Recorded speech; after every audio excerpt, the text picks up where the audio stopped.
Welcome back to the Alabama Department of Public Health's Customer Service Initiative. Today we're going to be talking about how customer service, internal and external customers, actually involve, well, what we call etiquette. Now, we've talked about the telephone, we've talked about email, now we're talking about the overall office, and more importantly, our etiquette. And let me tell you how this really impacted me this past weekend. Unusual, but on a Saturday night, I had to have a business dinner, and we were at a nice restaurant.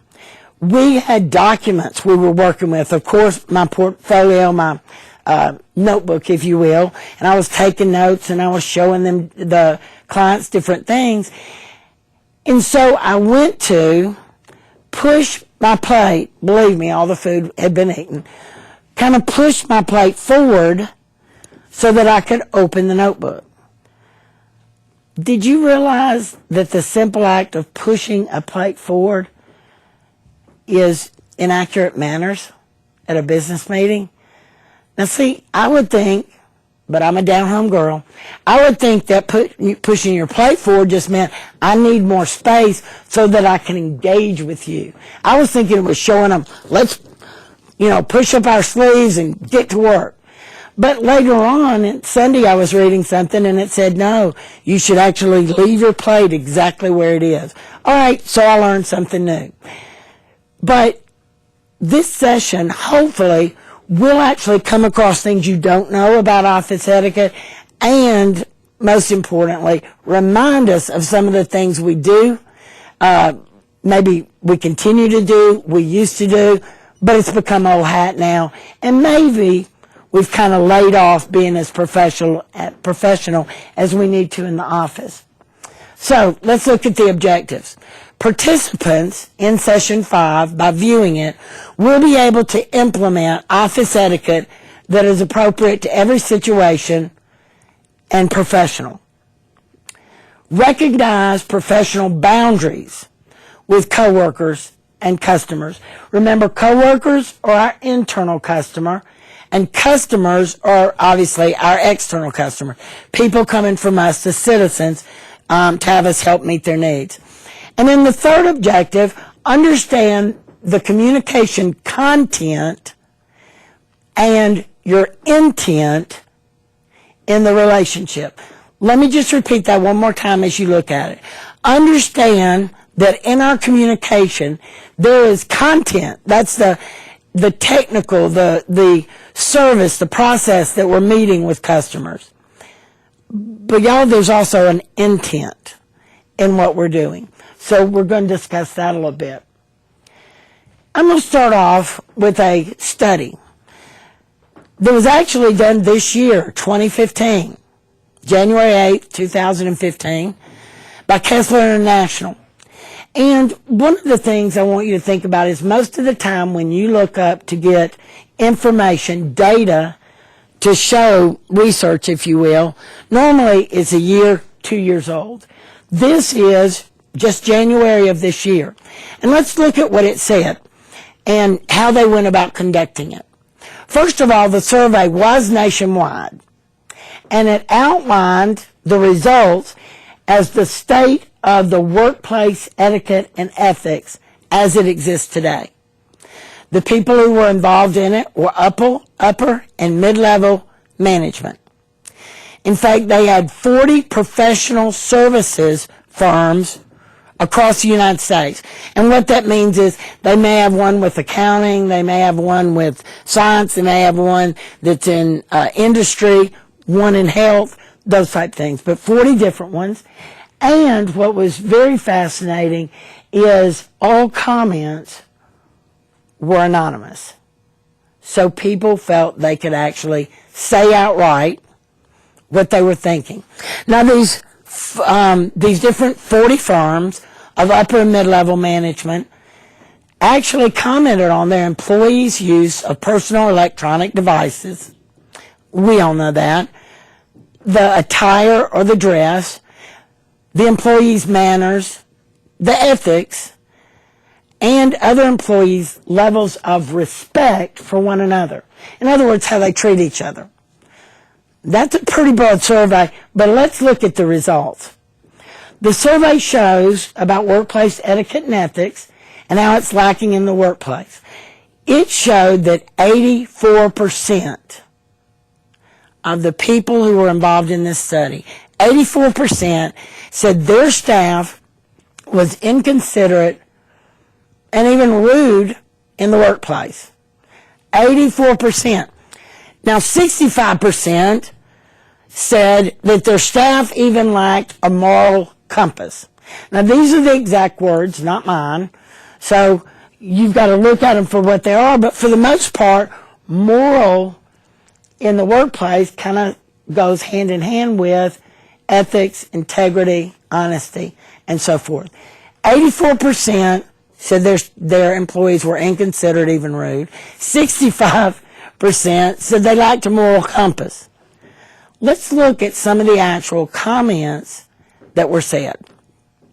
First of all, among the items mentioned most by the managers involved in this survey, one of them dealt with untimely and inappropriate use of cell phones. And here were some of the examples.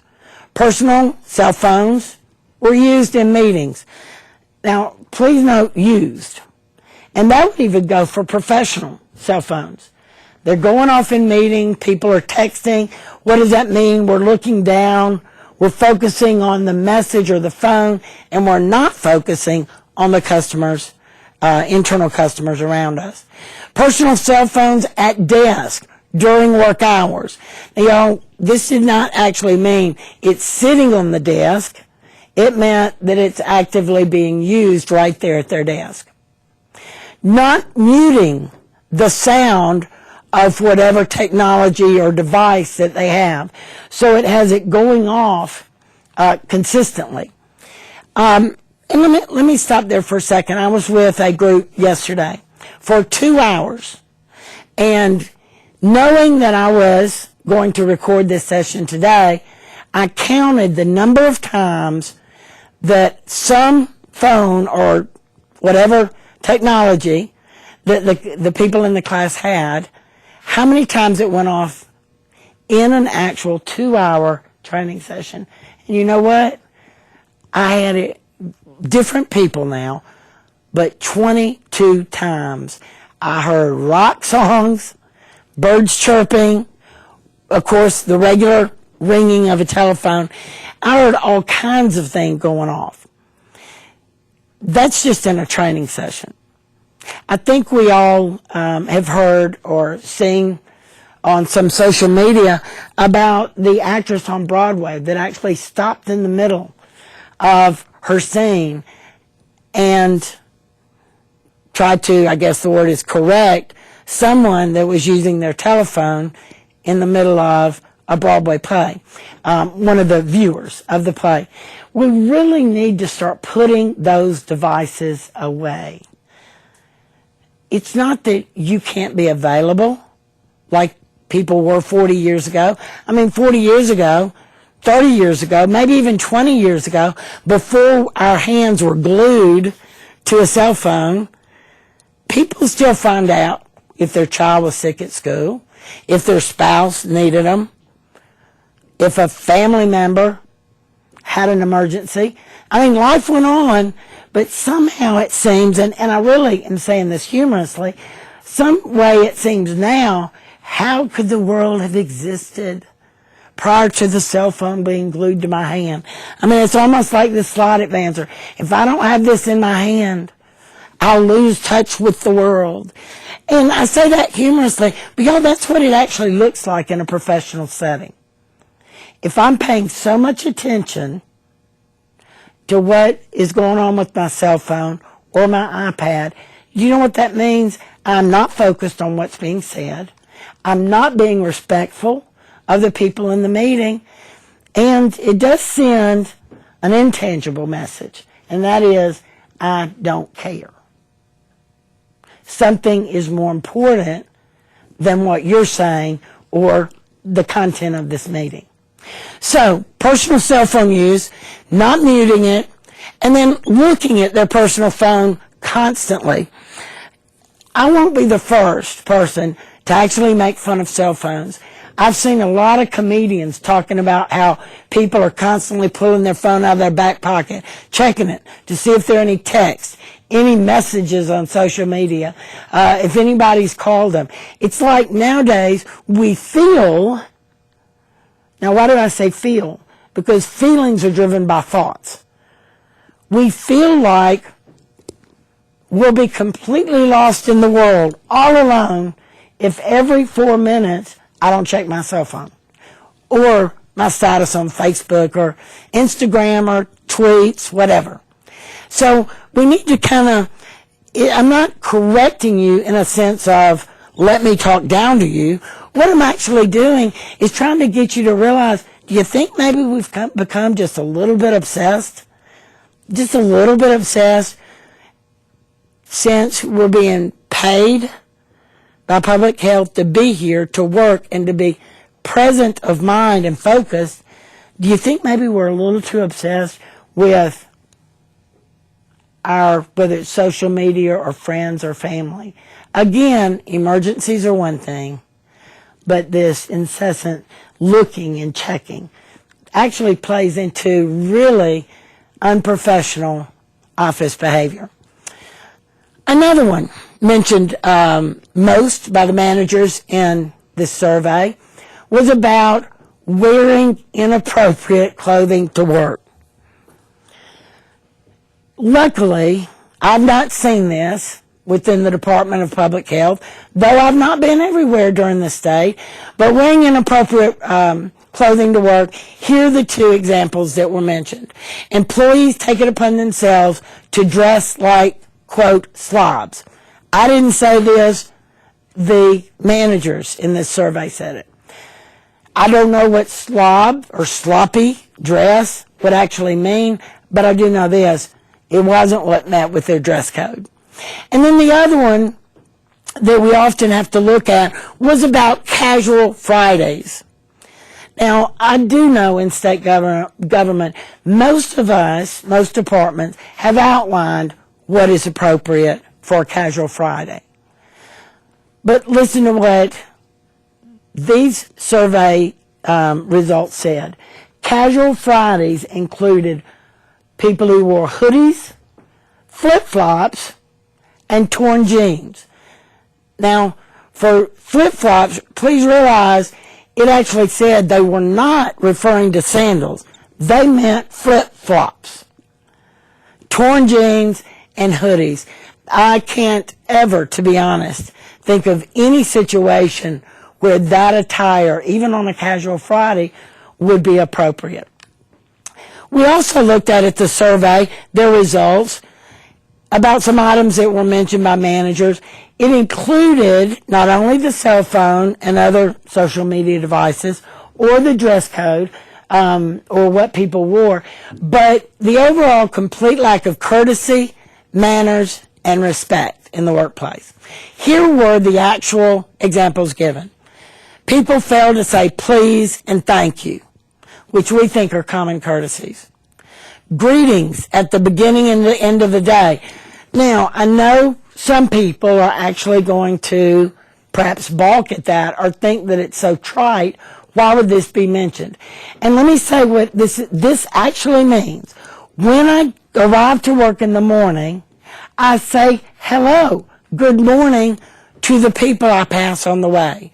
Maybe even I step into my supervisor or a colleague's office and say, good morning, just want to speak. That's considered a common courtesy. At the end of the day, I don't pack up my things and just walk off. I actually speak and say goodbye, good night, have a good afternoon, whatever it would be, to the coworkers around me.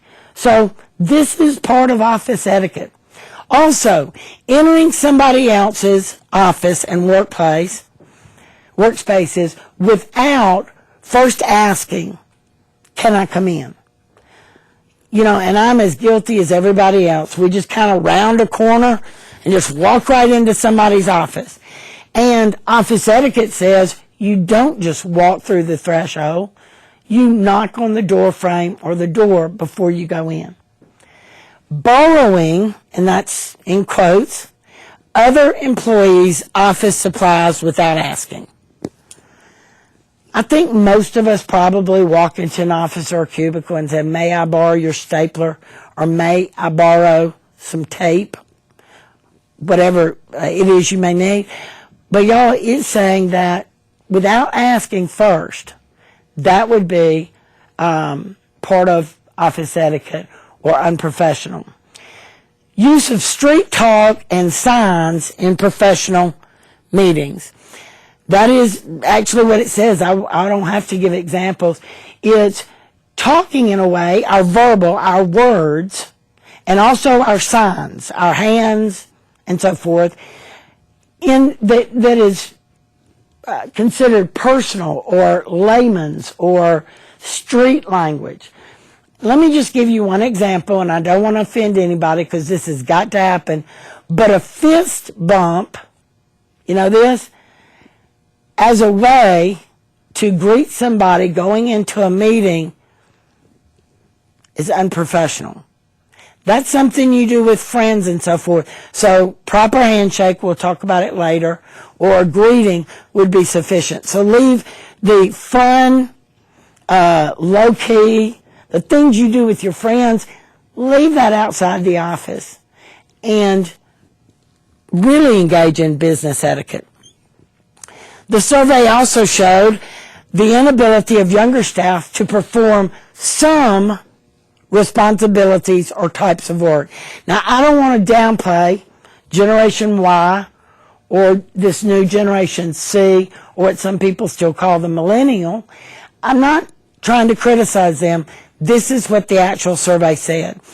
That some younger employees can't even compose a simple business letter with spelling, capitalization, and punctuation etiquette or protocol. And the inability to interact professionally with clients during a business function. In other words, a nighttime meeting or a dinner, a luncheon, and so forth, that the younger generations were not prepared for what we call networking. How to actually carry on a professional conversation with someone that perhaps you don't know at all. How to start that conversation. Now, those are the three things mentioned about younger employees. Let's look at a couple of other things mentioned by managers. It was saying that one of the things the managers noted was that some computers were visiting inappropriate websites on company time. There were inappropriate use of company phones. That staff was even cutting corners within their work and producing inferior work products simply so that they could leave on time. So, I actually thought about this when I was typing those words.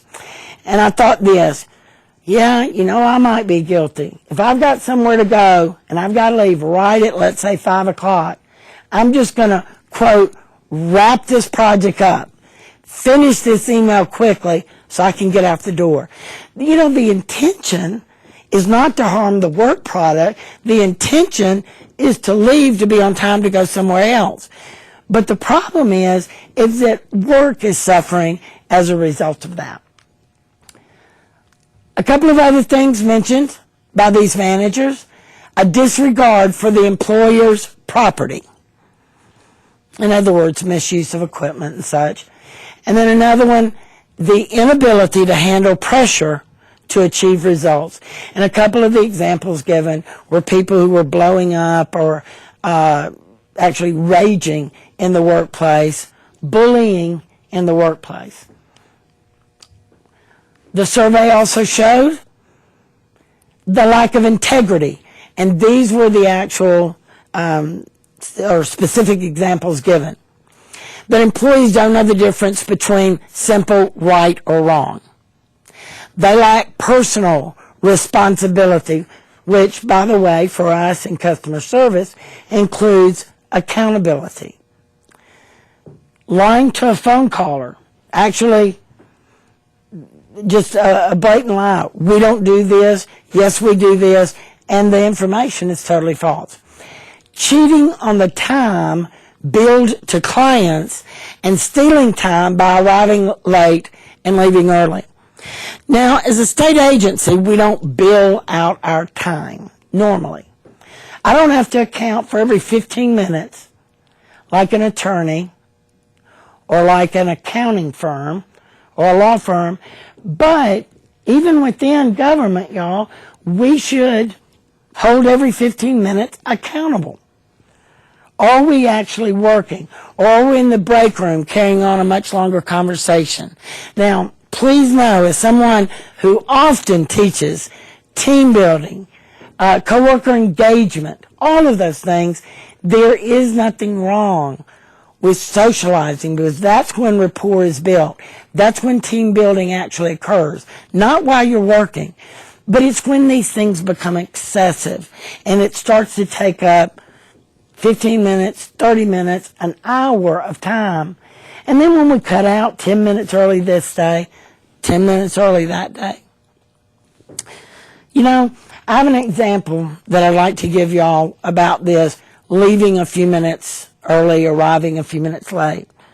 A lot of us have things that go on, stuck in traffic, had to get a child to school. They're all different things. So I'm not really referring to critical incidences that occur that make us late, but I'm talking about a daily kind of routine. I had some work that had to be done on my house, something that I could not do. So I had a workman, a single workman, come in every day to work on it. He said he would be there by 7. And what I noticed was he was there at 7 the first day. The next day it was quarter after, 5 after, 10 after. I never got another 7 o'clock a.m. on time visit. And to the point that one time he was actually an hour late and didn't call. Now, that person was not an employee at Public Health, but I want to use it as an example. Because, see, I was paying him by the hour. Yet that we had an agreement, 7 until a certain time, X number of hours, and that's when I was paying him for. So when he was coming in at 5 after, do you think for a second my mind said, I shouldn't pay him the total fee for today? If he was using his cell phone, which occurred, he would step outside my house to answer a cell phone call. If it got to be 5 minutes, 10 minutes, 20 minutes, it actually crossed my mind, I shouldn't have to pay for that time. Now, some of you, I'm sure, are saying, never pay somebody by the hour, pay them by the project. That's not the point in this situation. The point is, if we were actually running public health financially, we would start being concerned about, should I always pay this time that is considered, quote, downtime while on the job? Again, not nagging, but just giving us a different perspective. Sometimes we need to look at things from another perspective to get an idea. Cutting corners, let's see, I have covered all that. Correcting the mistakes. Let's go to the next one, with the next slide, which is, remember 2 things as we move into this material. You and I have discussed you having external customers and internal customers. This session of Customer Service Initiative will pertain to both. So when I mention something, it could be when you're with an external customer, patient, or when you're with a colleague, coworker. So let's get into the material. Remember that, in fact, the first session I taught about overall customer service, we had this information up, and it's talked about what happens to customers. Remember that 68% of customers leave a certain organization or business because they're upset with the treatment they receive from the employees. 68%, almost 70%. 14% are dissatisfied with the product or the service. And again, let me emphasize, for public health, it would be, for the most part, the service. 9% begin doing business with the competition. Okay, so public health doesn't have competition. But do customers just stop contacting y'all, even though they have needs, desires, wants, because they just don't want to work with you or hassle over or be switched to 5 different people before they get to the right office about whatever it is they need. Y'all, you got to think about what are behind these percentages.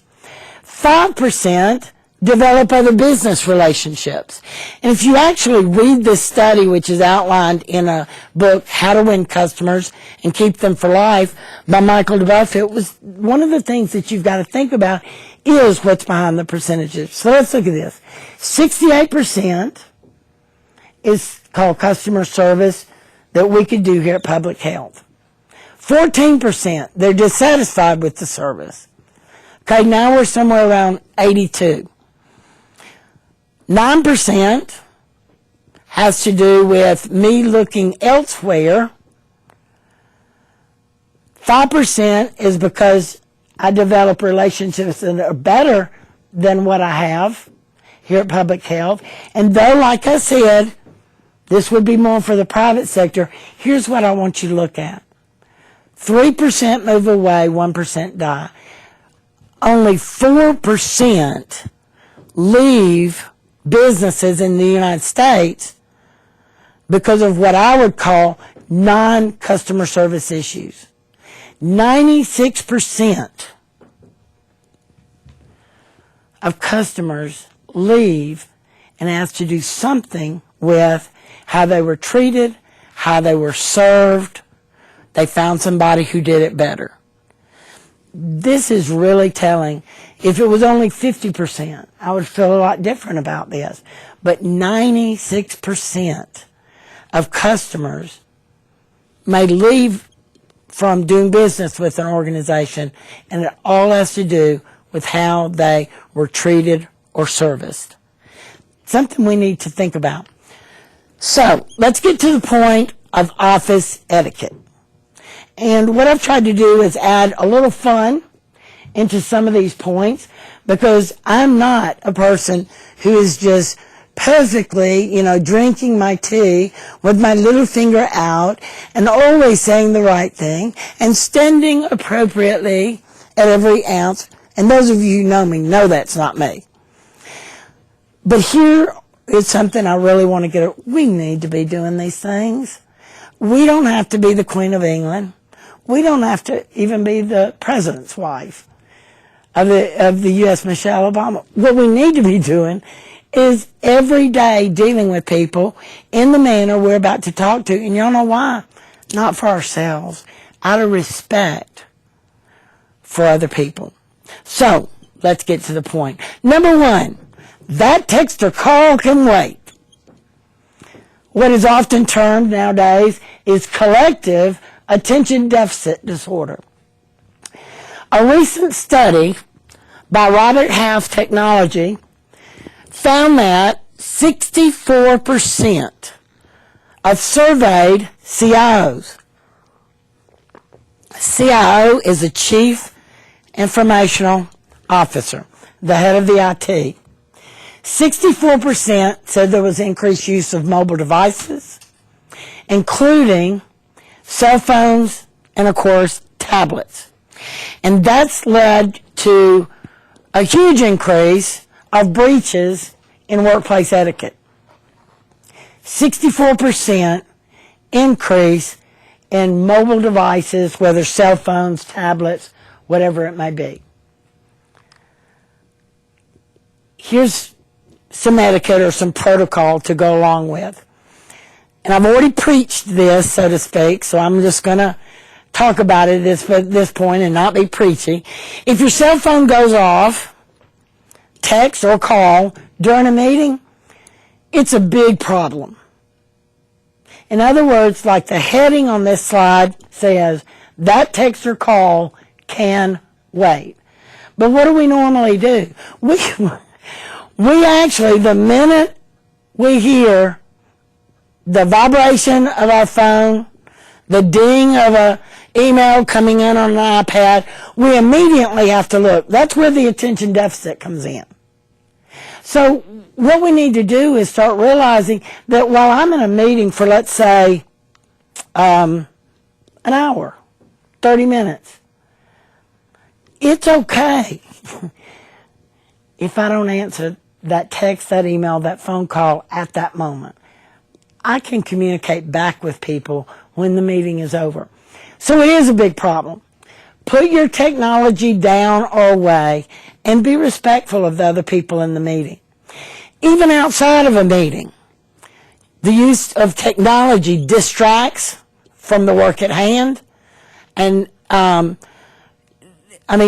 the bottom line is, with a phone going off, we think that we can multitask. No, studies show that we don't. Studies show, I know I'll have some people balk at this, so I'm going to preface it once again as some studies show that there is no such thing as multitasking, that our brain doesn't focus on two things at once. What we call multitasking is our brain moving from this focus to another focus, back to another focus, back to the other focus. So let me give these focuses names. Our cell phone, to the work we're doing, back to the cell phone, back to the work we're doing. Now, if somebody came in and asked us, you know what we'd say? Oh, yeah, I'm multitasking. If the phone rings, I just look at it or answer it and get right back to work. And we call that multitasking. And what some scientists have found is that our brains don't do that. They don't multitask the cell phone and the work product. It doesn't do it at one time.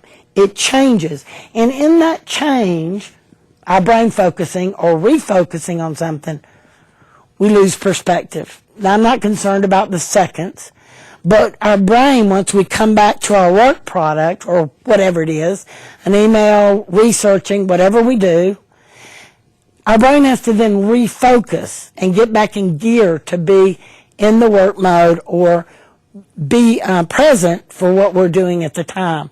So it's really not multitasking. So let me mention this one more time. Even outside of a meeting, using technology distracts from the work at hand because no one is that good at multitasking, and the productivity will suffer over a period of time. Another portion under this attention deficit disorder, or what I call this text or call can wait. Never post something on social media that you wouldn't want splashed on the front page of the 6 o'clock news. Because, boy, the minute you do, believe me, that will be shared, and it could get back to anybody that you work with. Don't tag people on social media in unflattering or unprofessional comments or pictures on it. You have to be very careful about the pictures, the images that you post. Because when you tag people, please remember, it then gets on in Facebook, their wall. They can hide it or delete it, but it gets placed on their wall, then all of their friends have the probability of seeing it. Just want to make sure that we're using social media correctly. So, a couple of other points about social media. Don't get too personal on social media if you've opened it up to more than your close friends, close personal friends.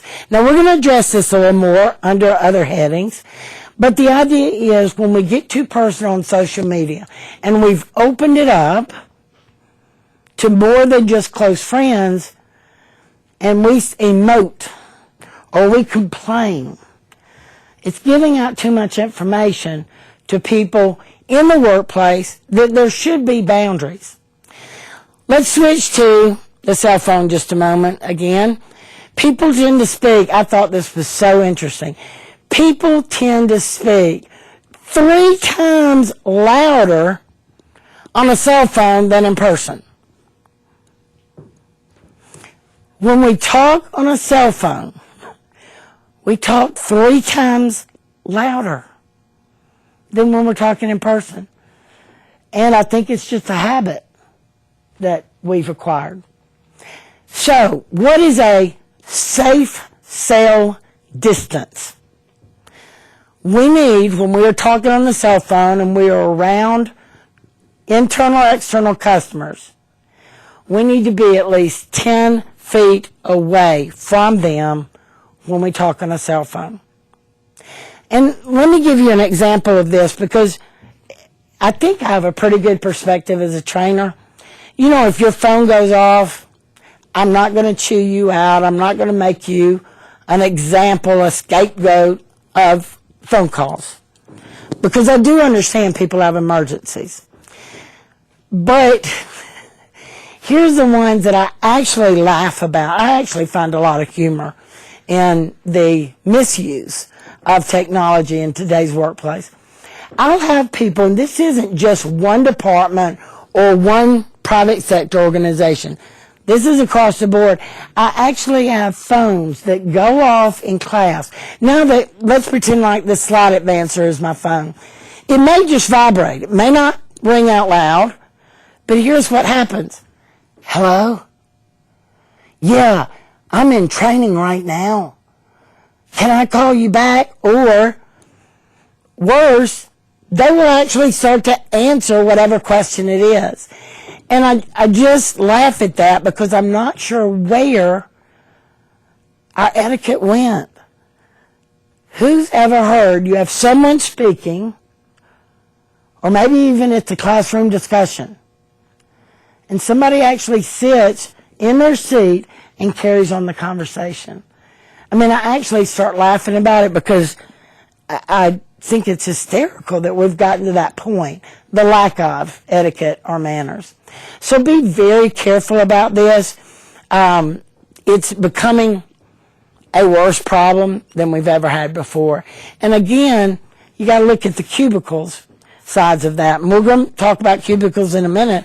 But if I'm answering my cell phone, a personal phone call, and I am among several other cubicles, everybody does hear what I'm saying.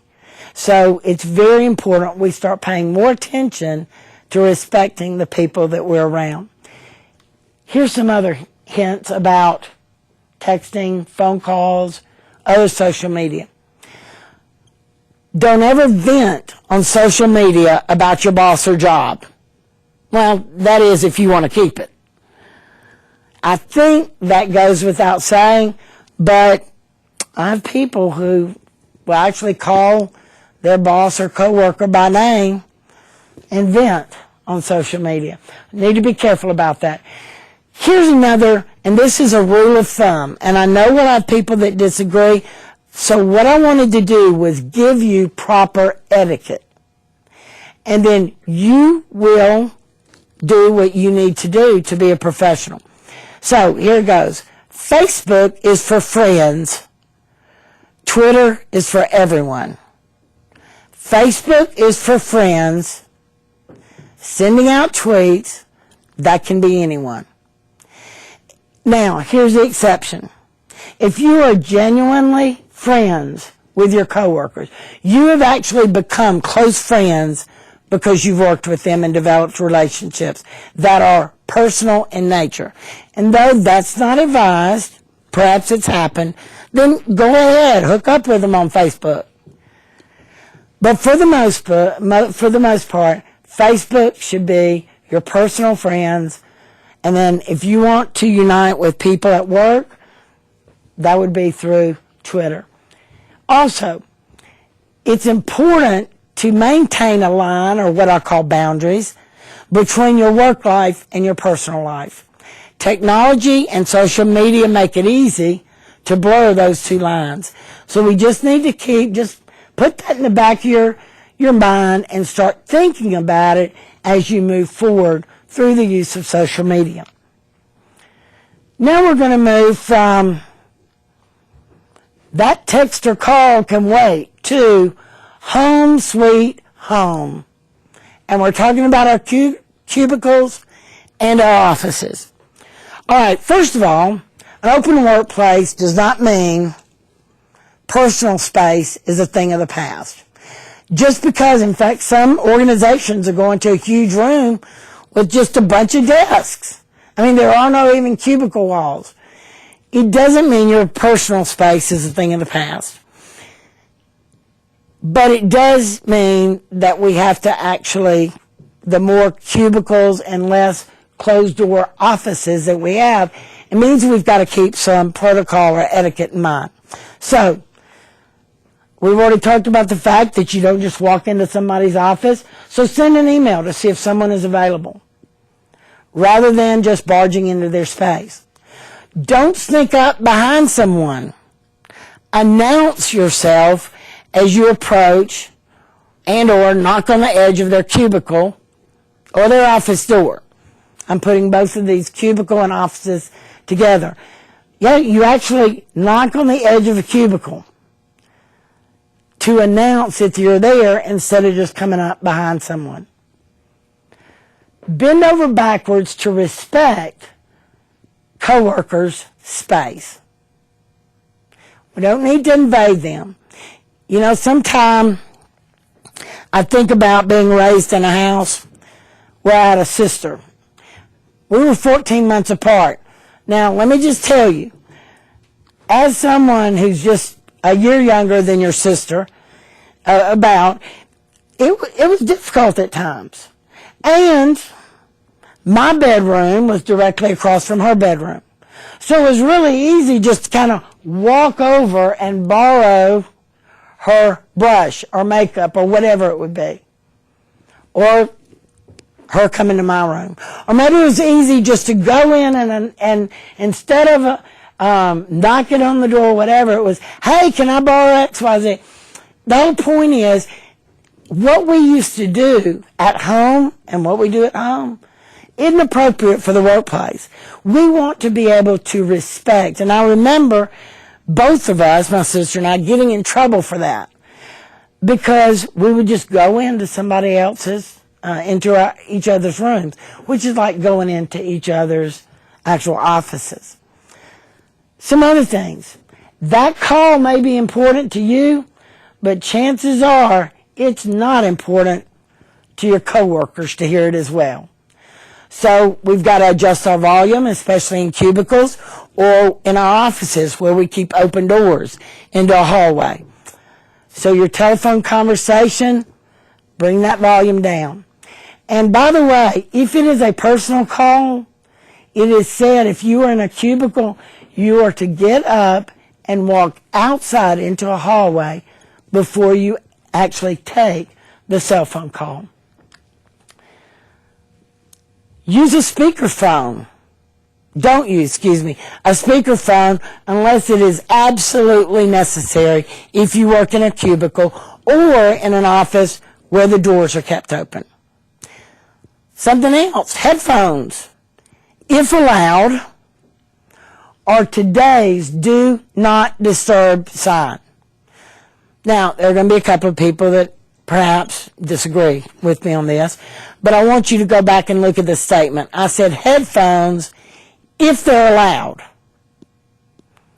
I hope some departments have decided to kind of ban those from the workplace, but some haven't. So if they're allowed and a coworker has on headphones, that is considered do not disturb unless absolutely necessary.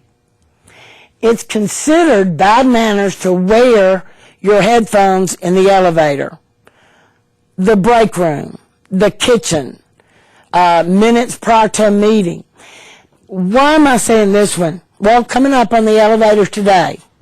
Now, please know that this was already developed, the material. There were a lot of us in the elevator today. Probably, I didn't count, but I would say at least 8 to 10 people. 3 of them had on headphones. Having already developed the material, the content for this seminar, I thought about it. Do I think that's being rude? And actually it is. If you're to be professional, headphones come off in an elevator. if you are in your work building, if you are in the office or the building or the facility where you are employed. Now, you're on your own if you're on your personal time, but this is etiquette or demeanor or manners for an office or work setting. Also, you may spend more waking hours in workspaces than in your actual home. But don't decorate your cubicle or your office with an excessive amount of knickknacks from home. And I put a little humor in here and said, make sure what happened in Vegas stays in Vegas and doesn't make it to your office. Our office settings, we sometimes start to decorate with what we would if we had a personal office or study at home. We need to make sure that doesn't occur. Walk in to your office and look. Everything in there should really pertain to something business. So what about paintings? What about pictures? Yes, it's okay if you have a picture of your loved one on your desk. Yes, it's okay if you have some little knickknack that says Auburn, Alabama. Well, one or two, not your entire office. Everything that you knitted, everything that you painted, every picture your child has ever drawn for you, though all of that is lovely, y'all, I really mean that, but it's not appropriate for the office. So we need to kind of do a decoration overhaul and walk into our cubicle or our offices and say, is this a professional setting that customers would view as professional? Also, don't assume acknowledgement of your presence as an invitation to sit down in somebody else's office. Wait until you're asked to do so. Boy, y'all, this is one that it sure would be something that I would have to change from when I used to work in a heavily populated work building where there were like offices. We would just walk down the hall, turn in. If your chair was empty, bam, we'd sit down and start talking. Well, we've already talked about announcing ourselves by knocking at the door of the cubicle. But this is different. This means you actually take a seat in someone's office before they invite you to do so. Proper etiquette says that you don't sit down until the person you're visiting says, oh, come on in and have a seat. Have a seat. That's our cue to whether or not we're going to sit down. Don't interrupt people on the phone. You get to their office, you knock, you see they're on the phone. Don't interrupt them. They were with the phone caller first. And please don't try and do sign language to communicate with them, verbally or with sign language, because once again, they can't focus on the caller and you at the same time. Let's talk about food. Let's talk about food. Food consumption should generally be regulated in any work setting. Smells and the noise from food are distracting to others while working. Now, we need to go back because some of you just snickered. I know you did when I said noise from food. Noise from food. Of course, we all need to make sure we're not smacking out loud, but that's just proper manners. But what we're talking about is crunchy tacos or anything that would make a noise.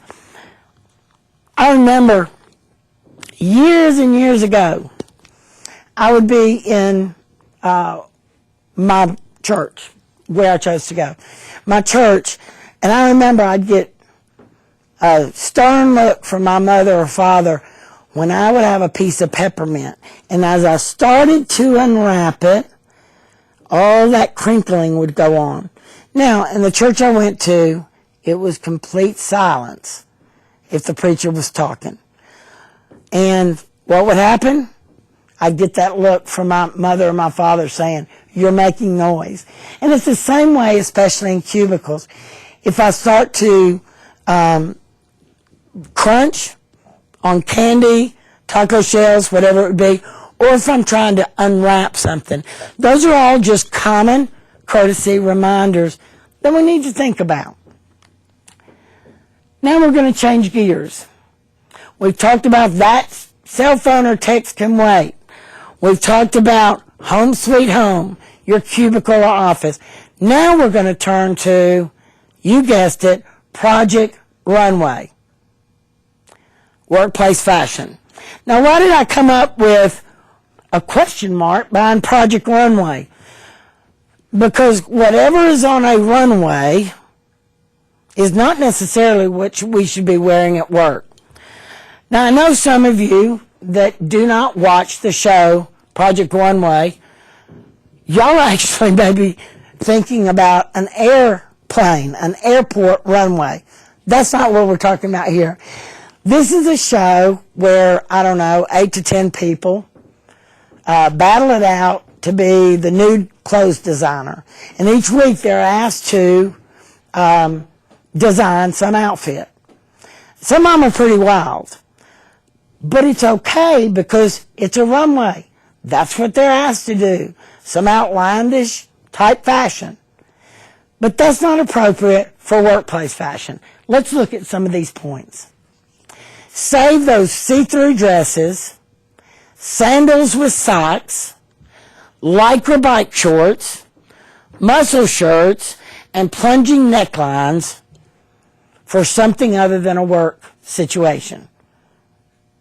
I hope I've graciously and generously applied this to both genders, males and females. Another one, dress to fit the workplace. In other words, blend in. If it's a rule of thumb about how to dress, you don't know if it's formal, if it's more informal, the idea is look at the people around you and blend in. That's going to be a rule of thumb for any work setting. Also, if the boss, the supervisor, is a positive example, another rule of thumb, use his or her attire as your gauge as to what to wear to a certain business setting. Please know that dressing too formally in a casual workplace is just as bad as dressing too casually in a formal workplace. Let me say that one more time. Read it with me. Dressing too formal when you're at a casual workplace is just as bad, if you will, as dressing too casual when everyone else is dressed formal. So y'all, that particular one about your dressing, your attire, your workplace fashion is either way. You don't need to be in a pageant dress if everybody else is in khakis and a shirt. Obviously, I'm saying that with humor, but a little too dressy for the casual. You don't need to be in khakis and a golf shirt, a collar shirt, if everybody else has on suits. So, you can apply that accordingly with your typical office setting. Some other things about dress or attire. If the dress code includes business casual, make sure you go ask, you clarify what casual means. Most state agencies do have a dress code that outline what is and is not appropriate for Casual Friday. But if you have any doubt, please go ask someone. And if applicable, it's appropriate to dress like or just like equal to people or one step above the client or the patient. Now, this is a standard rule of thumb, if you will, almost everywhere. If I'm going to speak somewhere, the rule of thumb is one step above the audience. if I'm going to meet with somebody, it's one step above what they would be wearing. So typically you're going to be okay almost in any setting if you dress equal to or just one step above. Not way above, not way below. So there's a good standard that you can go by with what your attire should be. It's always been said, dress for the job that you would want. In other words, dress for a promotion. How do we expect to be seen as a higher level if we come to work every day in clothing that doesn't exemplify that next level? And, I want to bring it back. We're thinking there, obviously, of internal customers, coworkers, and other people who work for the Department of Public Health. But I do want to bring in the customer here. This is about customer service. And to be very honest, it makes a difference to customers how you dress. If you walk in and people are in jeans and a t-shirt, and it's a professional work environment, it makes you question their, listen for it, credibility. Their credibility. Now, there are some more extravagant workplaces that allow really trendy dress codes. I know some marketing and public relation firms that people show up in t-shirts untucked and flip-flops. They've allowed that for the creative environment. But that's not appropriate. That's not what a customer should see when they come into the Department of Public Health.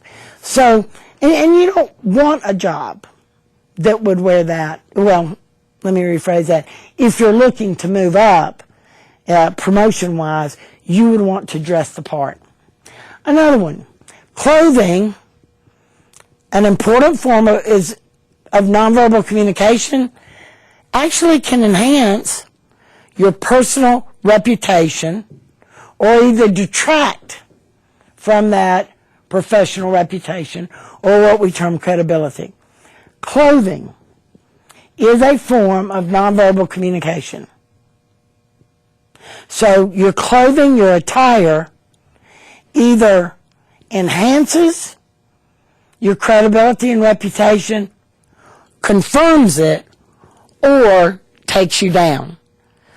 Make sure we're thinking about that when we get dressed in the morning. Now we're going to move to another area of office etiquette. And I've entitled this one, Amazing Race. Yes, that's a television show where two people race around the world with other teams. So that's what this is about. Be a team player. Realize this journey, this race to be a professional for public health. It's all about being a team member, enhancing your teamwork. So let's go. Newsflash, you are not alone. You work with other people. Humorously stated is what I intended, but when we are getting up in the morning, whether it's our dress, whether it's our mood, whether we got up on the wrong side of the bed, we need to adjust things.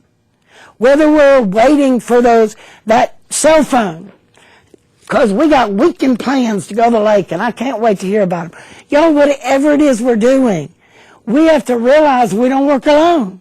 We work with other people. And so we do have to curb what we do in order to be a team player. Another one, office etiquette, actually means working well with others and communicating effectively. Working well with others. Another factor to consider in being a team player is y'all take time to listen to other people's points of view.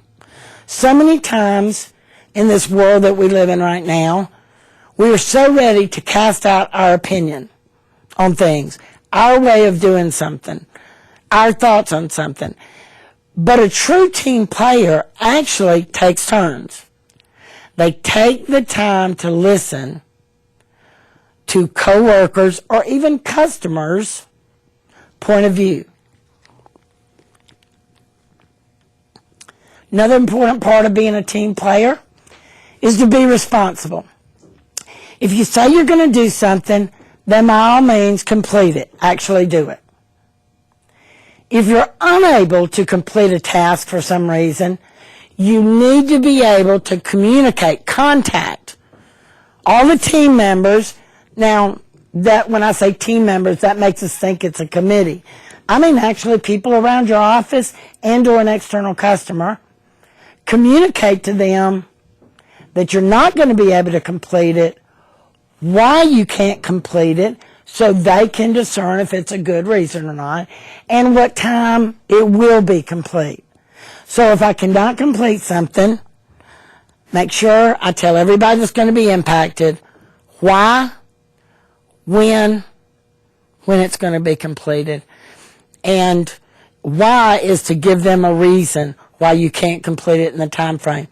This was from part of Huffington, just in July of this year, that talked about unfinished task. Another part of Amazing Race, being a team player, it's acceptable to not be friends with everyone in the workplace. Whew. A lot of us can breathe a sigh of relief. But let me read this again, because I only read the first line. It's acceptable to not be friends with everybody you work with, but we have to at least try to be professional and cordial with every single interaction that we have. Part of that, and I see this increasing in personal and professional relationships, your coworkers are not mind readers. So if you don't say something, they can't read your mind. So make sure you're communicating with them and your manager on a regular basis.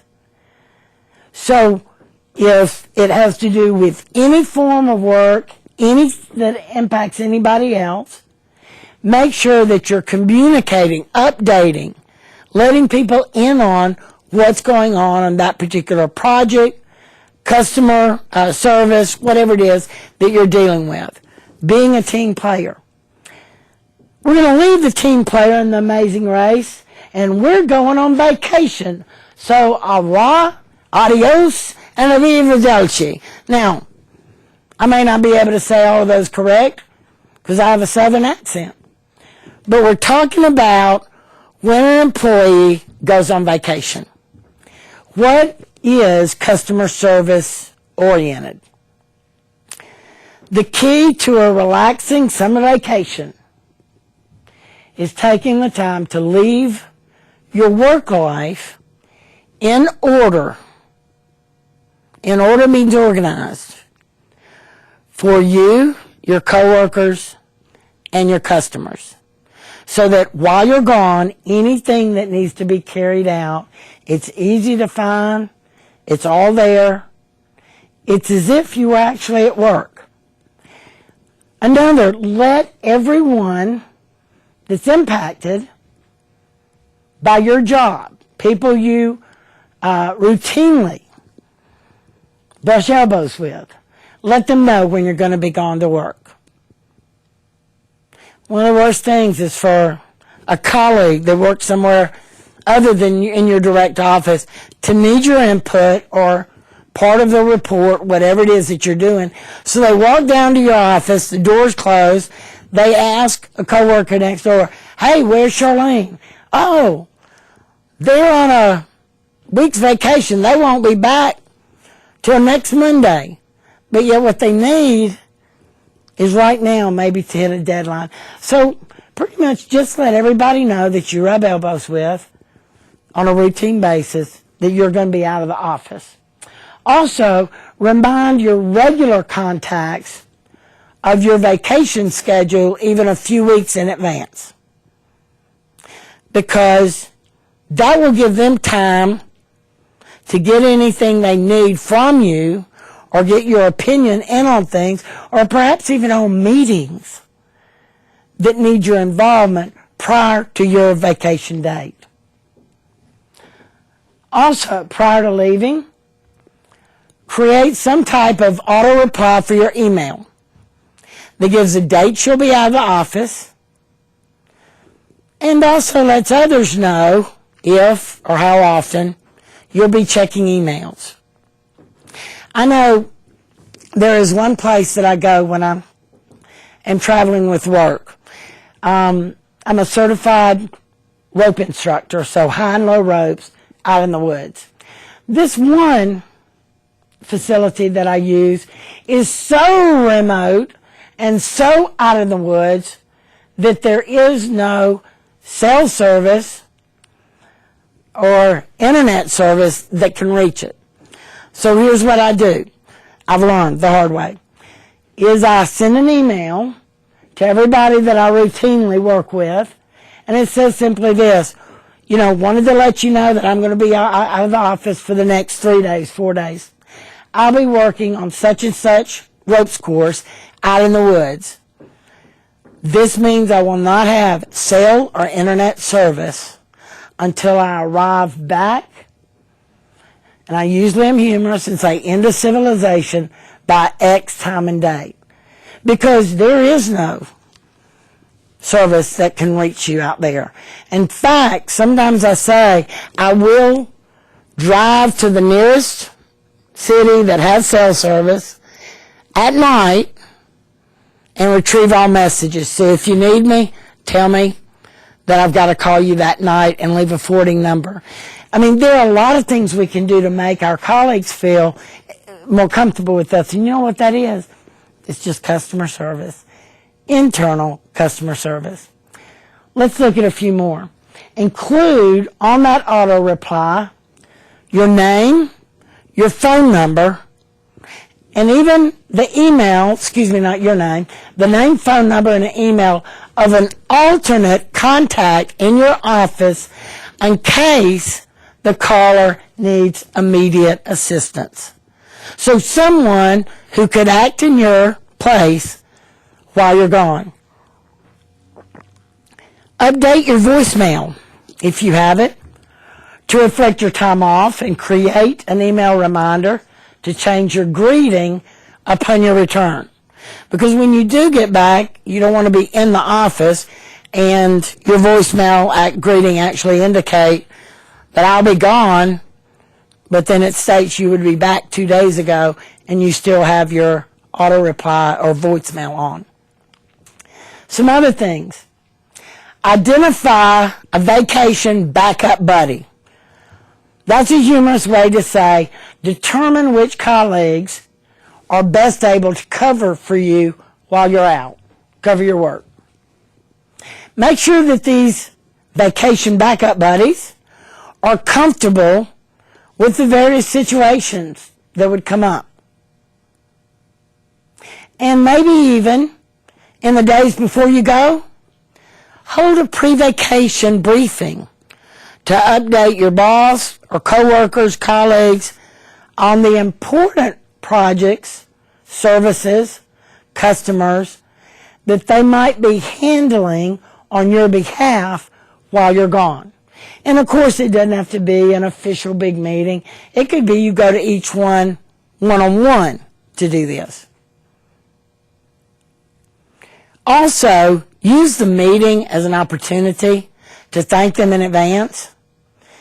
And it's actually said that it's office etiquette if you're to bring them some small token of gratitude upon your return. I mean, the idea, I'm sure, with Huffington that actually came up with this particular vacation office etiquette says that everyone appreciates an acknowledgement for their efforts, even as small as they may be. And then clean your office before you go. Yes, don't leave a mess in your office. Clean it up, organize it, make it look good, Because when you leave, if other coworkers look through the window or come in, it needs to look presentable. That's part of office etiquette. Now we're going to change gears from arrivederci to common courtesy, which, by the way, is not so common. Let's look at some of these. Number one, don't make value judgments on people's importance in the workplace. Treat people equally. I'm sure if I've heard it, y'all have heard it a million times. We should treat, and I put these in quotes, the head honcho of the organization just like we treat the janitor. Because after all, if one is out, which one will you miss more? The head honcho or the janitor that puts toilet paper in your restroom? That's what I thought. So here's the idea. We just need to treat everybody equal. We don't have to know what position, what rank they are in the organization. Treat all people equally. Also, don't you ask others to share their personal lives with you. Respect their personal space, because this may be very different than your own. You know, we actually covered in here that all of us have different backgrounds, different opinions. We value different things. And we don't need to be the one at any point to seek to ask for the personal lives of our coworkers. Now, if they offer that, that's one thing. Let me give you an example.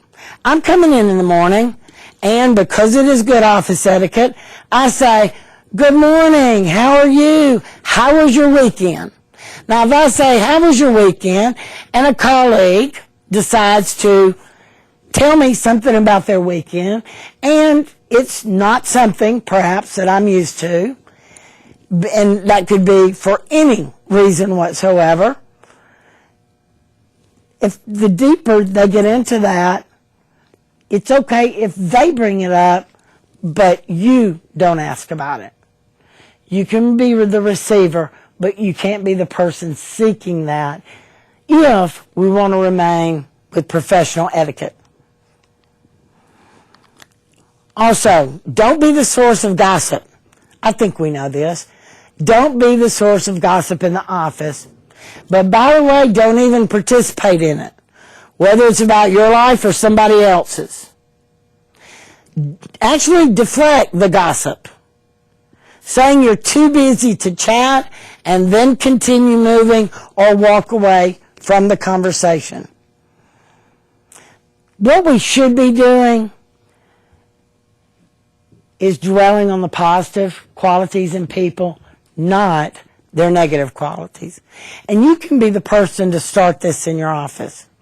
If somebody starts to gossip or talk negative, just simply turn it around and say, "Well, I don't know if that's true or not, but one thing I really enjoy about Sally Sue or John Doe is," and then bring up a positive quality. Believe it or not, those people who gossip and are negative are not going to hang around you long if you continue to be positive about everything. Some other not so common courtesies. Use the magic words please and thank you. Please at the beginning of a sentence wipes away what could sound very demanding. For example, hand me that file. Sounds pretty demanding. And if we were being funny, we might say, "Get it yourself." Hopefully not, though. But if you say, "Please hand me that file," obviously that's asking for assistance and is seen as much better courtesy. Also remember, personal problems, your personal problems, need to be kept out of the office. It's actually unprofessional to discuss such matters at work. I want to mention this for a second because I'm a big believer, and I would be untrue to myself if I didn't stop and actually comment on this one. A lot of times I've been asked to teach balancing home, and work. Well, to be honest, and one was even called separating those. To be honest, I don't really accept a lot of engagements like that, and here's why. We are one person. We can't separate what's going on in our personal life from our professional life. Now, we can and should change our thoughts while I bring my personal into the workplace. I need to be a professional, and that means whatever is sad or disturbing could be inside me, but from my face and my talk and my walk, I'm professional. It will be very hard, and let me give you an example. Your spouse leaves you. Death of an immediate family member. Now, I'm not saying you can't tell people at work. That would be ridiculous. But here is the object. It's hard for us to realize this, but sometimes we need to have our close friends be outside the office. I don't need to walk in on a daily routine and start pouring out my problems to someone in the office. Now, before anybody maybe takes it the wrong way, I'm not saying should you have a crisis event, divorce or death, I'm not saying you can't talk about it and tell somebody. But to come in every day other than tell someone it's happening or that you're having trouble with your teenager, we don't need to come and work and what I call emote all over the workplace and get too deep with conversations that might be better reserved for our personal friends. I hope all of y'all understand that.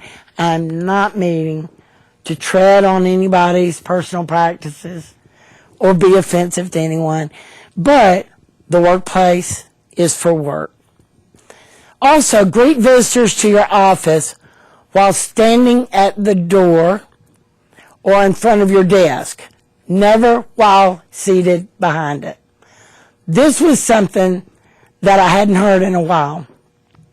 So, I want to make sure that we all understand it. It may even be new for some people. Greet visitors to your office while standing at the door or in front of your desk. Picture this.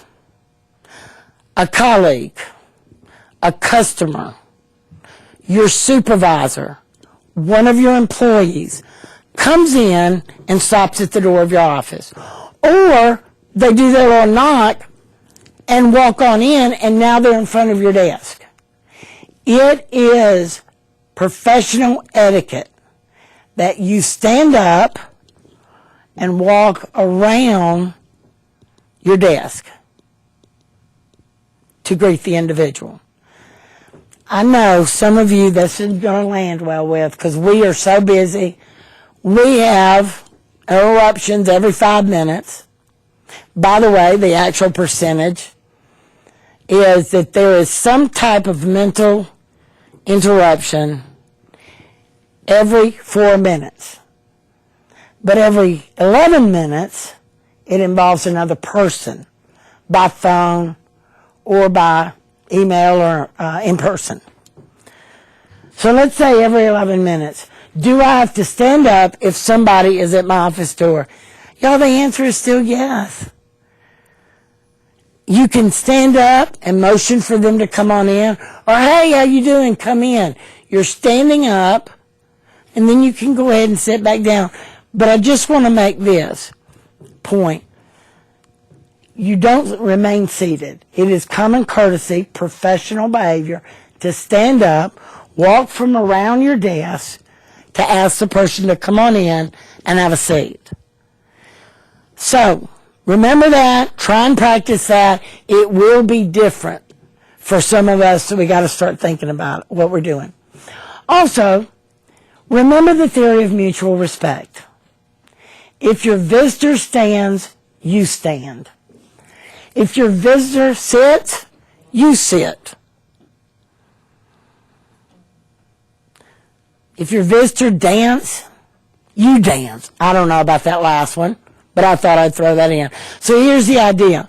You are sitting now behind your desk or in front of your desk in chairs with a customer or colleague.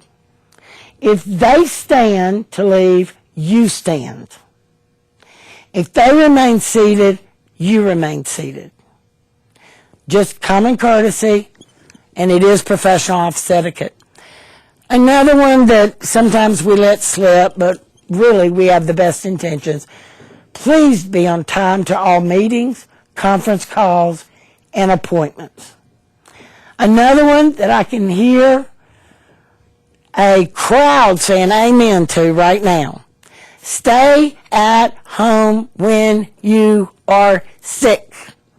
Stay at home when you're sick. Now, sometimes we drag in trying to be a martyr. I'm so sick, but I had to come to work to get something done. Y'all, the idea is you don't look like you're a hero, dragging yourself in when you're sick. Coworkers want you to stay home, and that's all around better. I mean, who's going to know this better than your own department? A couple of other common courtesies. A recent survey by Career Builder found that 81% of employers have doubts about the professionalism of those who curse at work. Why did I add this survey in? Because I want us to really think about it. I mean, doesn't it make us look like a strong business person if now and then we throw in what is called a cuss or curse word? Pepper our language just so. Doesn't it show, brotherhood, sisterhood? Doesn't it show that we are dedicated, we have emotions about this? And the answer to all of that is no, it doesn't. 81% of employers doubt the professionalism of people who curse at work.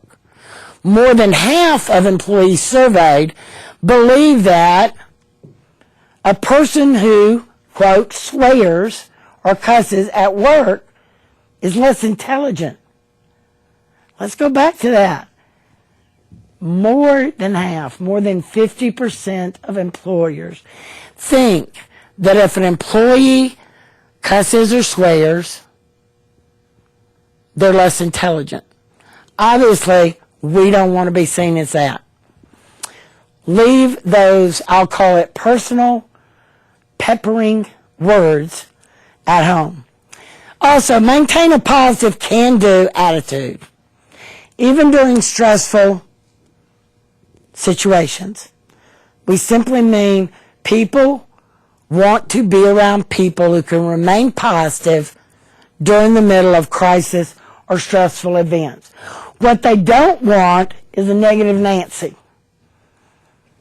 A negative Nancy, Nancy, I'm not referring to anybody that works for public health, but a negative person that constantly adds comments when we all know it's a crisis, when we all are stressed about a situation. Remember, we're to be inspiring, encouraging, enthusiastic, and right in the middle of a situation that may not look too good. Your attitude colors everything you do. So color it with positive. Changing directions one more time from common courtesies, not so common, to our next topic, which is nice to meet you. Well, I hope. Yeah, actually, sometimes it's not so nice to meet people if they don't know the common courtesies or the business office etiquette in a professional situation. Let's look at some of these. Learn names and learn them quickly. A good tip for remembering names is to use a person's name 3 times within the first conversation you have with them. Now, let me comment on two things. Number one, learn names and learn them quickly. It is not appropriate for us to degrade, blame ourselves, and say something like, oh, I hope I can remember your name. I'm just so bad with names. Please don't take it personally. I'm just that way. That's not appropriate. Learn their name, learn it quickly. One way that I've always said and taught people to do is to use their name at least 3 times in that initial conversation. Let's say that I'm meeting someone and I'm introduced to them. Obviously, I'm Charlene, and this is John. So here's how it would go. Hey, I'm Charlene Smith. I put up my hand immediately. And then John puts out his hand, shakes it. Maybe the first thing I'll say is this, John, where do you work? He'll answer, oh, that sounds exciting. Now, where do you live, John? Or whatever the conversation would be. Now, remember, it sounds a little ridiculous up here. But the idea, y'all, is that when we do introduce ourselves to people, they talk, we talk. So by the time I say their name again, it's been even 60 to seconds to 120, 1 or 2 minutes since I've used their name. Now, no, you don't go this. Nice to meet you, John. What do you do, John? Where do you live, John? Okay, that's weird. Don't do that, but you do use their name 3 times. And what that starts to do is like a little brain trick. It starts to put their name with their face so that you can remember it in the future. Learn their names quickly. Also, write names down and keep people's business cards. See, when I meet somebody, and maybe I'm in a meeting and I meet 4 people, and they all give me their business card. The minute I leave that meeting, I take notes on the back of the card. My notes may actually even say where they sat in the meeting so I could remember who's who. Maybe their name is Richard, but they go by Rick.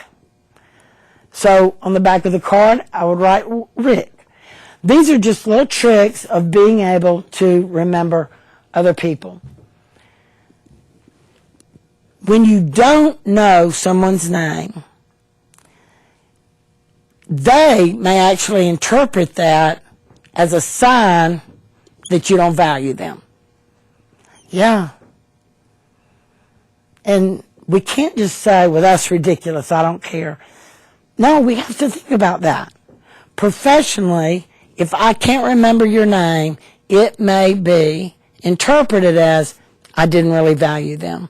And I don't think any of us really want other people to think they're not valued. Let's look at a couple of other things under nice to meet you. When in doubt, always introduce other people. When in doubt, like, I don't know, do I introduce somebody right now? Always introduce them. If you're the one introducing, always introduce the person in a higher position, or if they're equal position, you introduce the older person to the other person. Okay? Let me kind of go over that for a minute again. If you are introducing, you're the one doing it, and you have 2 people standing there, always go to the person, introduce the person that is of a higher position. If they're equal, go to the person who you perceive to be older. Now, how would this actually go? I guess I should have asked for 2 helpers up here, but let me just kind of give the idea. Let's say that I have my supervisor who's very high up in the organization, and I have a potential applicant to a job. Obviously, out of these 2, my supervisor is of higher rank. So it would go something like this. John, I would like you to meet Sally Sue, my supervisor. Sally, this is John. He's applying for a job with our division. You see how it went? You may talk to this one first, but the actual introduction, and I'm using my hand to show a higher position. So, John, I would like to introduce to you Sally, who is my supervisor, and Sally, John is actually applying for a job.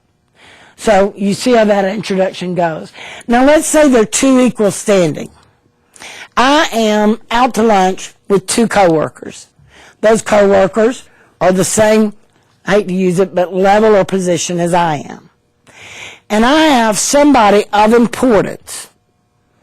And I'm trying to exaggerate importance at this point, so let's say it's the mayor. What I would want to do is always introduce the mayor first, which means his introduction.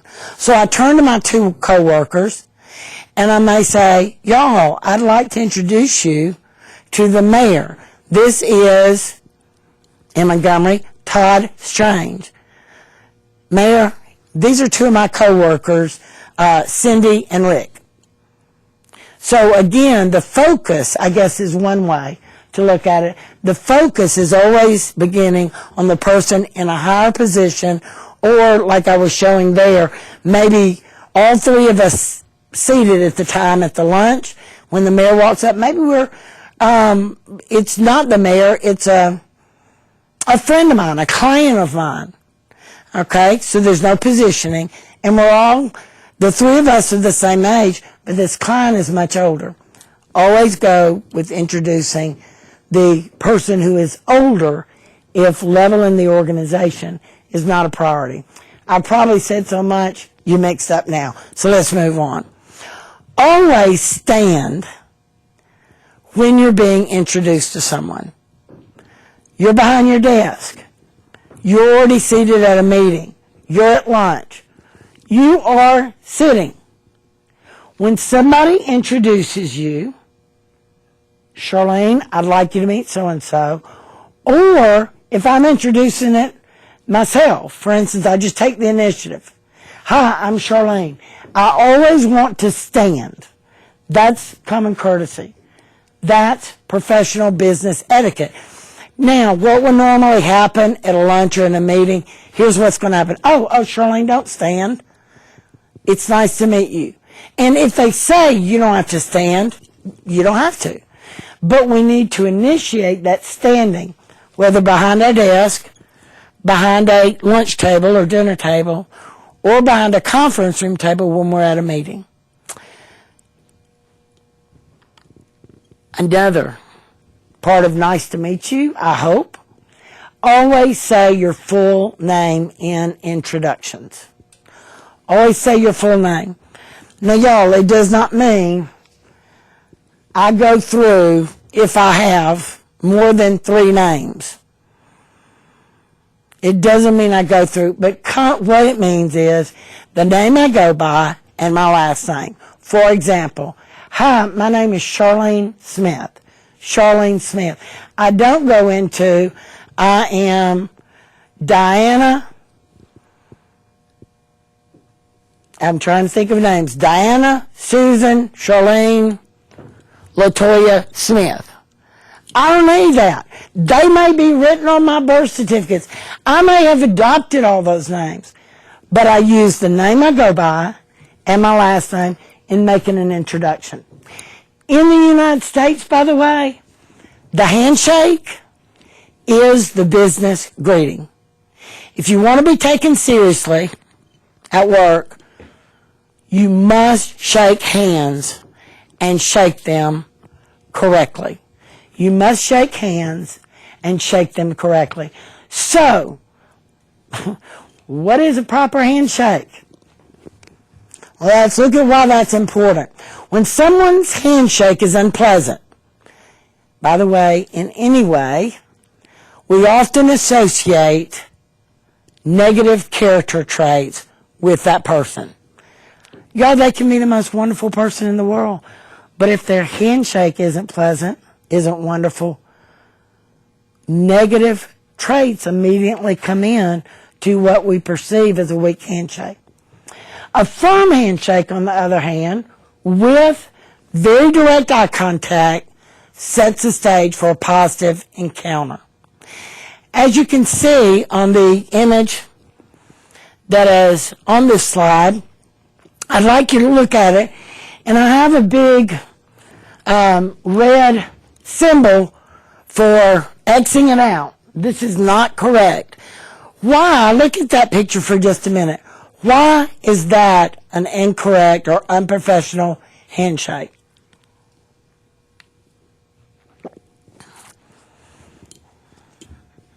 Let me tell you. I am going to assume that the hand that is in front, we see the upper part of the hand, that's a female. It is a male handshake that is doing the gripping at this point. Because the female's hand does not go all the way to meet the hand of the male. And let me lay this down to show you for just a minute. Now, it's going to be hard to shake hands with myself, but I think we can do it. The idea of a proper hand is always called V to V, okay? We don't just slide our hand in and leave it weak, like this image is showing. You go all the way from V to V, and you wrap your fingers around the hand of the other person. Come in, V to V, that's a V, V to V, wrap your fingertips around the other hand. Let's go to the image for just a minute and see what's going on. The image that is on your screen, the woman has not come all the way up, if you will, V to V, and you can see the fingertips are not firmly wrapped around the hand of the gentleman. Now, as you look at that, two things could have happened. Number one, the woman, the female, may not know that she's to have a firm, proper handshake, which means she didn't try to wrap fingers around or to meet the V to V. So the first thing is this: women, grip the hand of another female or a male when you are doing professional introductions. I know that we have been taught, and y'all, it may be even something in the South, that we're just to put out our little hand because we're so tiny and frail and lacy and romantic and, hey, how are you doing? And we put out, and all we give them is a little fishtail. That's not professional. When we put out our hand, it is straight, it is equal, so that they grasp the entire hand and they come up to here. So, in that image, one, it may have been that the woman didn't put the hand out there to be shaped professionally. Or, since we don't know, here's what could have happened. The male did not know how to professionally shake a female's hand. A lot of men want to just get those little fingertips. And I guess then afterwards we would curtsy. It's not appropriate. Men out there. A female is to have her hand shaked just like you would shake another male's. This is not new. It's been going on. I'm trying to think, maybe when I first started teaching this, gosh, it had to be, it's 2015. It has to have been 20 years I've been teaching the same thing. So gender is not a concern in business in the United States. Very good. Also look, that the handshake, what's got to go with it is direct eye contact. I don't look down at my hand. I don't look away at the person introducing. When I put my hand out there, I look that person right in the eye. That direct eye contact, when I put out my hand, is just as important as the handshake itself. A little bit more about this. Women, believe it or not, should always extend their hand when greeting someone. Just like men extend their hand. Men and women are equal in the workplace. So handshakes should be equal. And now there was a time, and I'm going to be honest, I'm just going to say more than 20 years ago, when I did used to teach that men put their hand out first to a female. If the female, that occurs, the female then puts their hand out. Boy, times have changed. Times have changed. Men and women are equal. And a female is to initiate the handshake, put out her hand first, just like males are. So, either one there. In today's workplace, the host of a meeting or the higher ranking individual in this conversation or greeting or meeting, regardless of gender, should be the person to extend first. So, I know this is getting confusing. Let's say I have a meeting of 4 people in my office and they arrive one at a time. It is always appropriate, and y'all, it doesn't matter where you rank in the organization or whether you're a customer or whether you are a coworker, you always put your hand out. But let's say this doesn't occur. Then who really has the ultimate responsibility? It's as we just looked at. That the host of the meeting or someone who is high ranking in an organization should be the one that reaches out their hand first. So there's a lot of responsibility with that authority. We've looked at what should actually occur as far as handshakes and introductions are concerned. Now what we're going to do is actually turn ourselves to a topic that I don't know any of us love. And that topic is meetings. Meetings. And I've subtitled it, Only the Strong Survive. Because that's what it's about come to in the United States. We have so many meetings that only the strong survive. You're going to get a little bit about introductions, possibly even handshakes in this, but this is in a meeting setting. Let's go. For a meeting in someone's office, do not arrive more than 5 minutes ahead of time. Secondly, don't arrive late. So you've actually got a window of exactly 5 minutes. 5, 4, 3, 2, 1. That's the array or the band of time you have to be at a meeting. When a meeting runs late and you need to be somewhere else, always be prepared. This is proper etiquette, business etiquette. Be prepared to explain where you need to be. I don't just get up and say, y'all, I'm so sorry, I need to leave. I always have to provide a reason. Here's why. When you say that reason of where you need to be, chances are everybody in the office is going to judge the importance of that other obligation. You know something, so that would make you think, well then let's don't say anything. But that's not what you're saying on the slide. It actually says, mention where you're going. Now again, you don't have to emote. You don't have to get into any personal or even professional details. But it doesn't need to be, I need to leave. And normally here's what we do.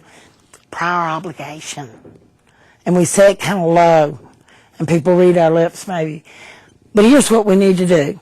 Is when there's a lull in the conversation, we actually speak up and say, you all, I would love to stay. Unfortunately, I have already scheduled a customer meeting regarding X. And then go ahead and get up. Now, the idea is the people at the table are actually going to think about, that must be an important customer, that must be an important official, or that meeting must contain something that's important. But it's business etiquette to state just a little bit about where you're going if you get up to leave a meeting in the middle. So let's look at a few more things. Do not interrupt people. This is so hard sometimes if we're in what I want to call a normal staff meeting, because these people have almost become our business friends, our siblings at work, and we probably can finish their sentences.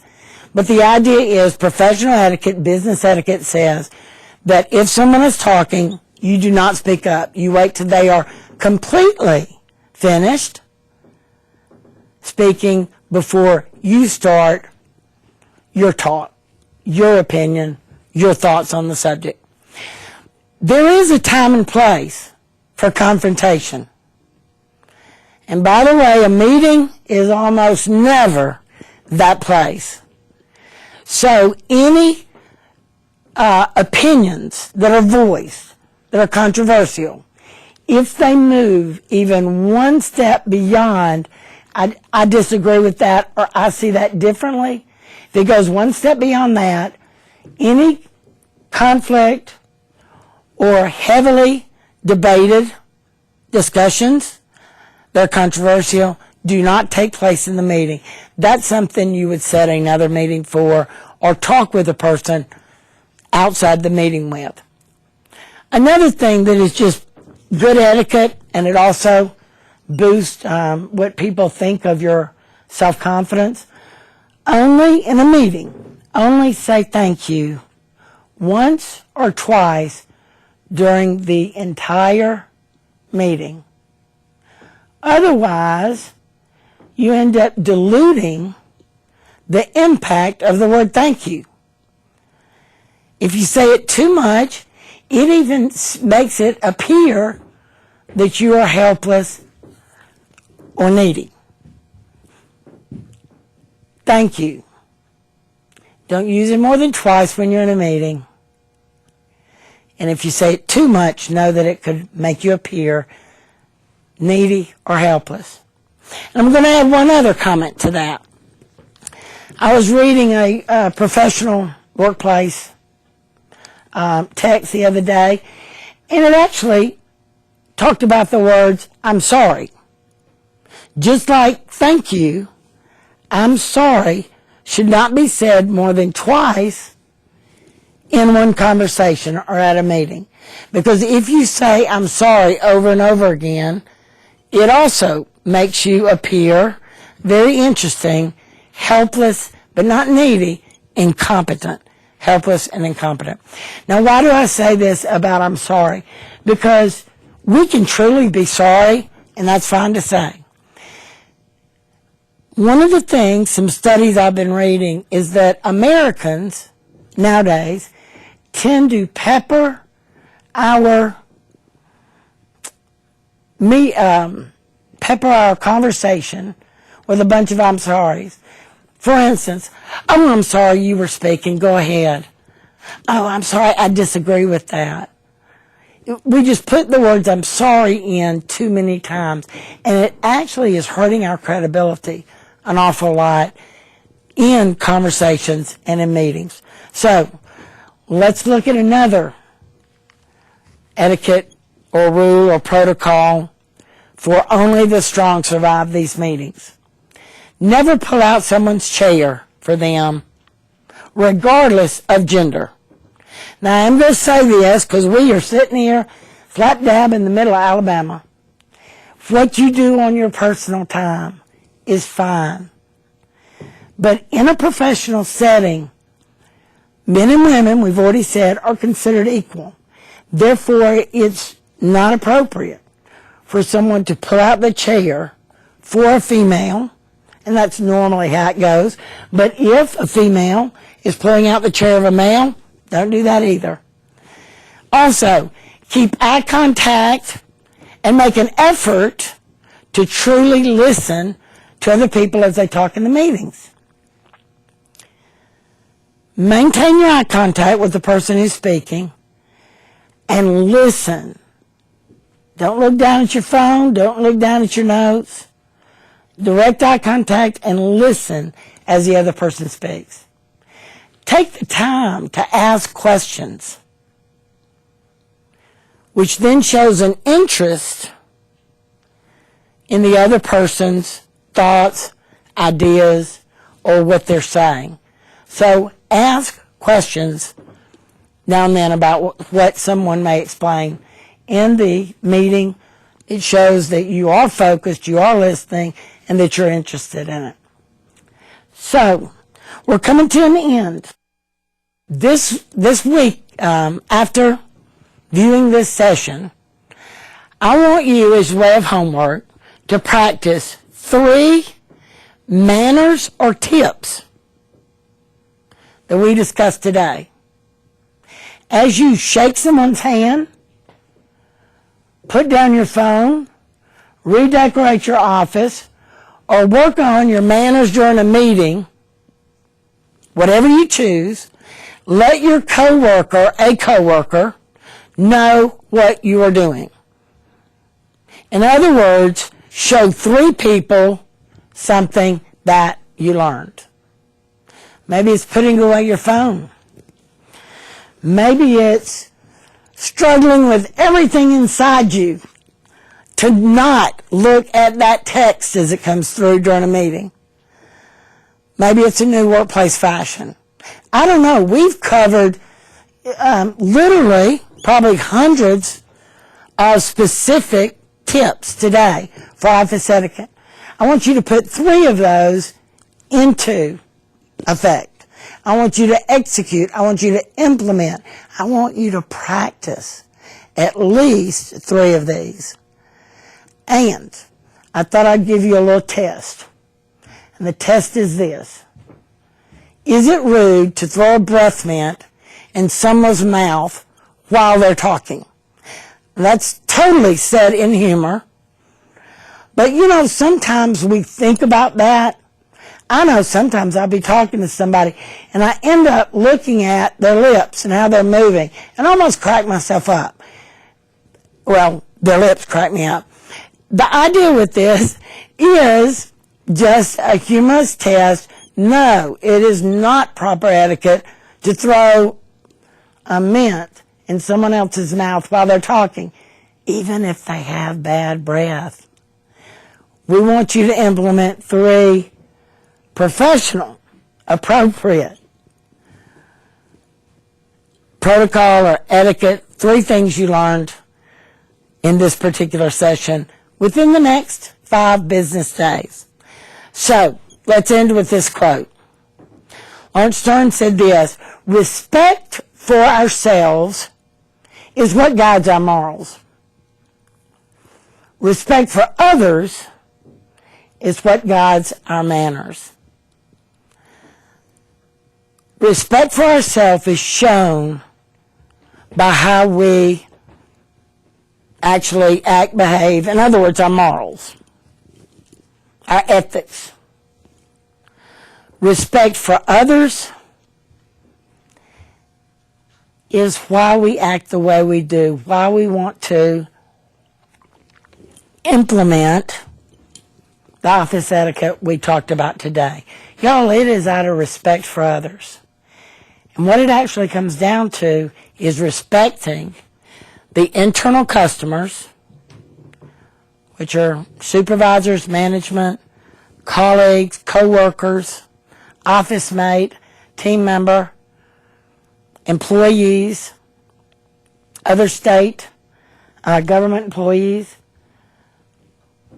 or our outside external customers, which means any citizen, which is, this is saying it twice, any patient, any person that walks into our office or clinic and needs our assistance.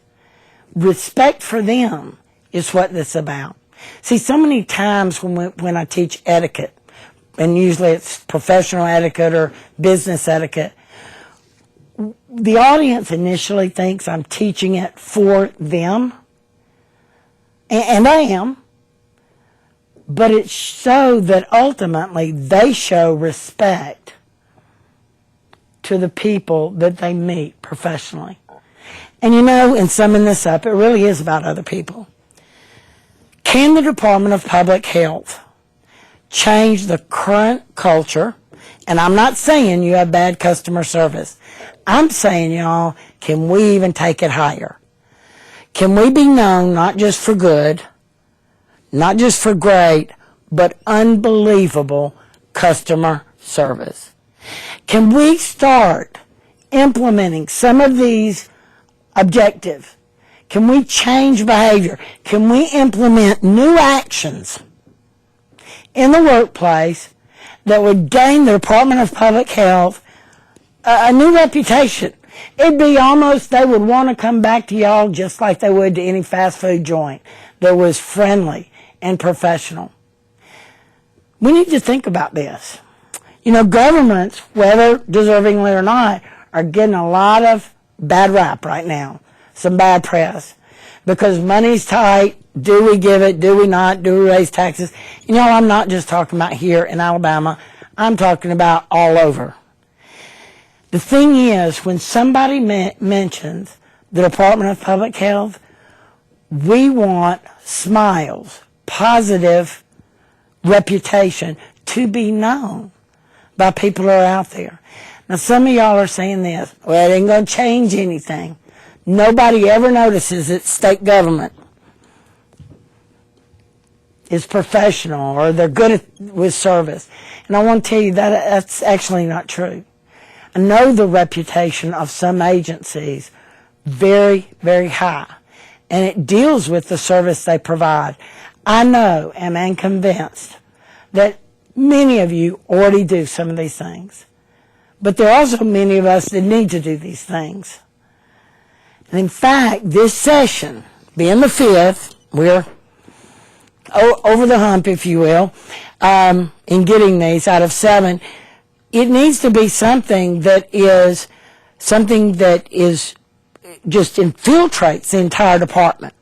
It needs to become our culture so that when somebody says public health, the next thing that comes to mind is great customer service.